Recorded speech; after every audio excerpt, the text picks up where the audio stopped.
Когда настоятель показывает священнику подозрительную видеозапись, он с удивлением обнаруживает, что камера следит за каждым его шагом внутри церкви. Но правда о том, чем он занимался с молодой монахиней, шокирует всех. Отец Георгий с трудом мог вспомнить, когда в последний раз ему было так грустно. Он посвятил свою жизнь приходу и своей вере, но то, что случилось с этим уважаемым учреждением, навсегда запятнало репутацию его веры и священства. Маленький городок, в котором он провел последние годы своей жизни, стал объектом ограблений, которые не обошли стороной даже церковь. Когда он обнаружил, что преступники похитили все пожертвования, отец Георгий решил установить в здании несколько камер видеонаблюдения. Он хотел сохранить деньги, которые будут пожертвованы менее удачливым членам общины, а также защитить монахинь и священников, которые жили и работали в церкви. К счастью, отец Георгий знал человека по имени Фрэнк Гарсия, который работал в охранной компании. Гарсия проделал тщательную и осторожную работу, и отец Георгий наконец-то снова почувствовал себя в безопасности в Доме Господнем. Однако он решил не рассказывать своим коллегам-священникам и монахиням о камерах видеонаблюдения внутри церкви и рассказал только, что установил одно устройство в доме викария, чтобы следить за их вещами. Он не хотел, чтобы они чувствовали, что за ними наблюдают, пока они молятся или находят утешение в присутствии Господа. А поскольку видеозапись можно было посмотреть только в случае очередной кражи со взломом, он счел излишним упоминать, что там вообще были камеры. Казалось, все они были рады этой новости. Среди самых благодарных был молодой священник по имени Джастин. Отец Георгий старался не показывать своих предпочтений, но с того момента, как они встретились, он почувствовал особую привязанность к этому молодому человеку. Возможно, это было потому, что он увидел в Джастине много похожего на себя.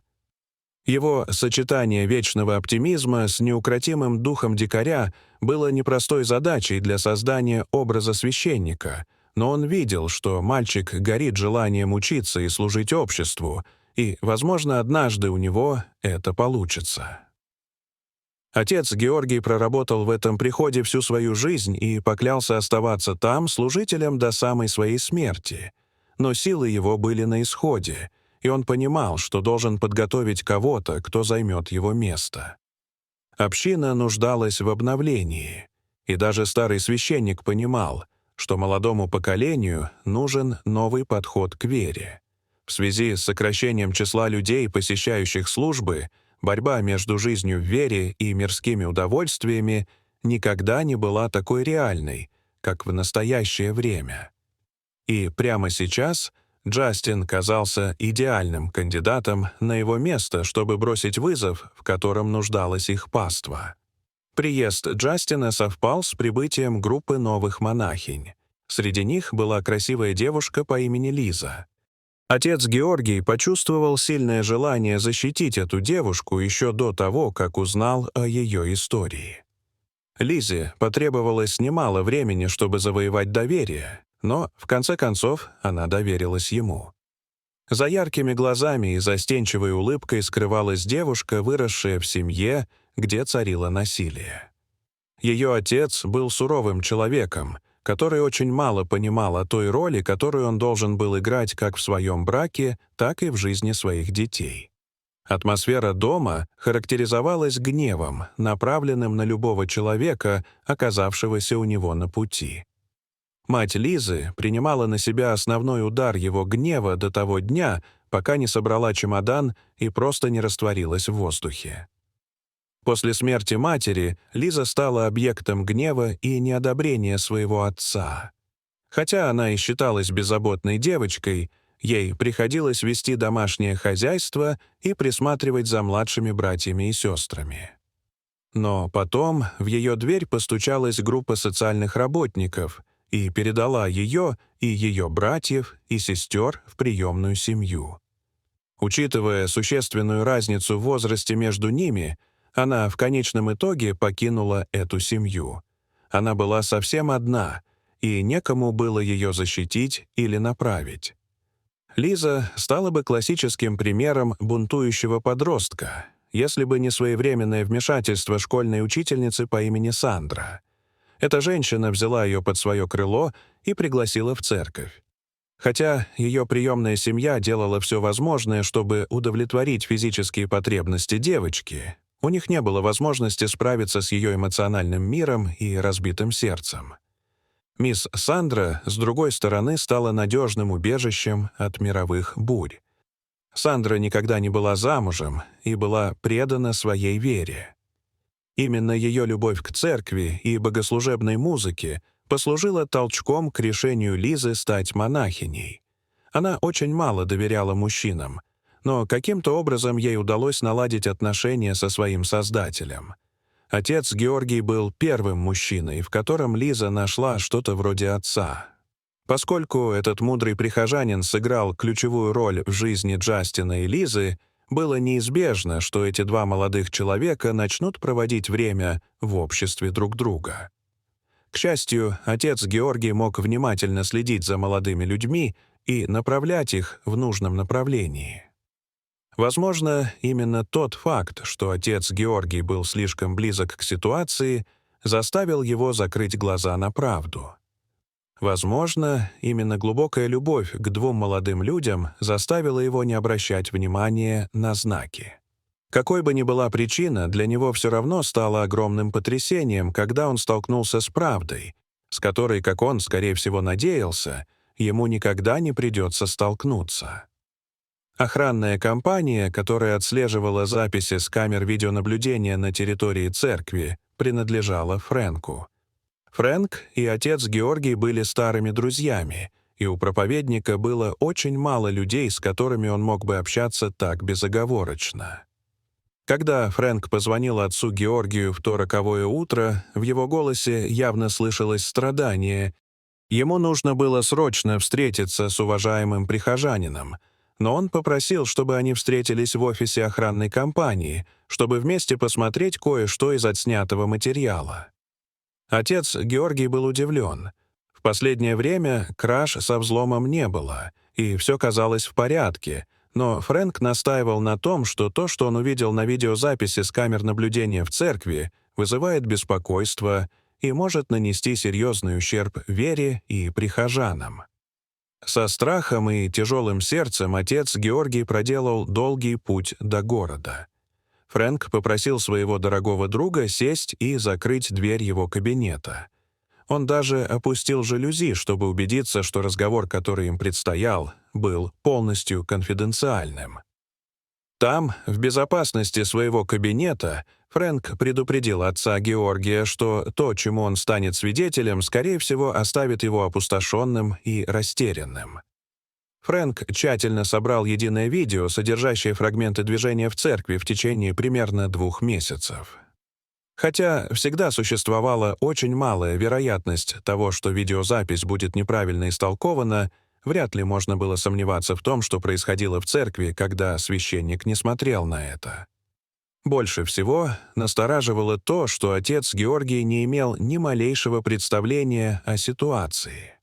Если бы он был чуть внимательнее, то, возможно, обратил бы внимание на предупреждающие знаки, и всего этого можно было бы избежать. Когда отец Георгий ехал обратно в церковь, по его щекам текли слезы. Он испытывал смешанные чувства. С одной стороны, он чувствовал ответственность за случившееся.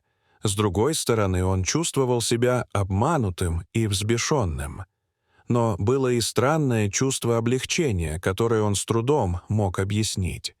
Неужели его подсознание все это время знало, но просто мешало ему взглянуть правде в глаза?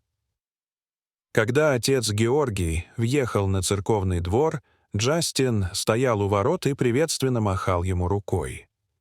Отец Георгий с торжественным выражением лица велел ему подождать в церковной канцелярии. Джастин склонил голову и молча направился туда, куда ему было велено. Это был самый трудный разговор, который был у отца Георгия в его жизни. Он не мог отрицать того, что видел, но все же спросил Джастина, правда ли то, что показала камера. Низко опустив голову, Джастин признался в содеянном. Но прежде чем он успел продолжить, отец Георгий рявкнул на него, чтобы он покинул помещение. Он не мог поверить, что его любимый ученик предал его таким скандальным образом. Условия, при которых Джастина не исключали из церкви, были ясны. Он должен был немедленно уйти, ни с кем не попрощавшись. Его переведут в отдаленную общину и запретят когда-либо снова вступать в контакт с кем-либо из этого прихода.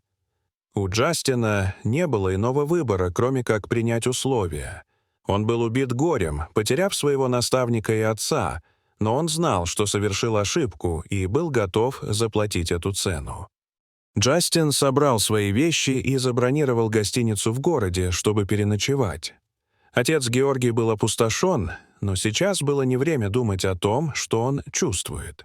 Был еще один человек, который запутался во всей этой неразберихе, и он не знал, что с этим делать.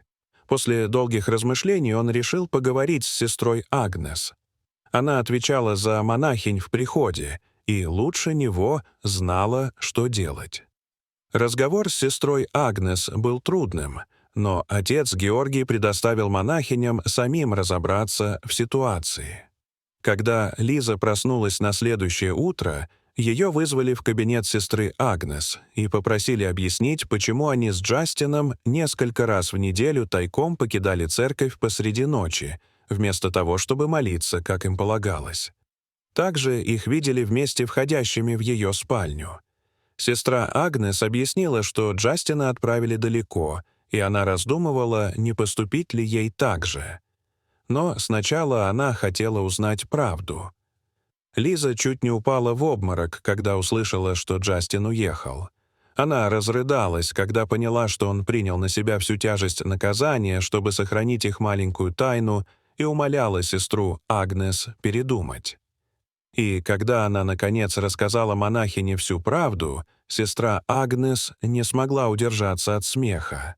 Монахиня вызвала отца Георгия к себе в кабинет и попросила Лизу еще раз рассказать свою версию случившегося.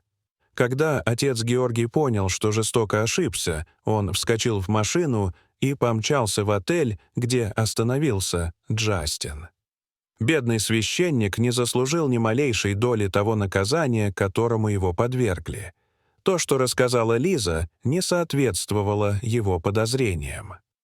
Оказалось, что двое молодых людей действительно тайком уходили из церкви ночью.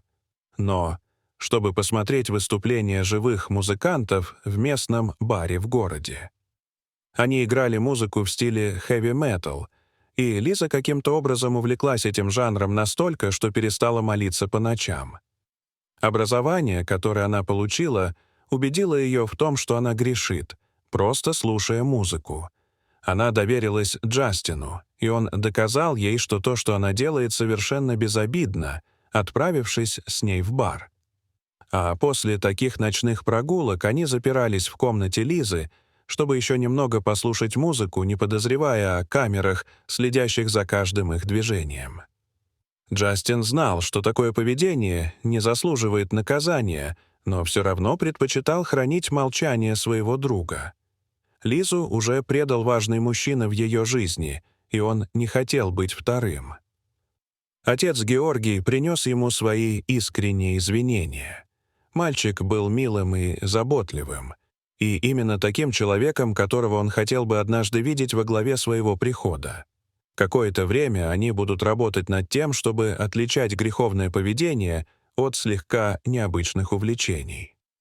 На следующий вечер отец Георгий присоединился к Джастину и Лизе в баре, и все трое спели вместе под музыку, которую она так любила.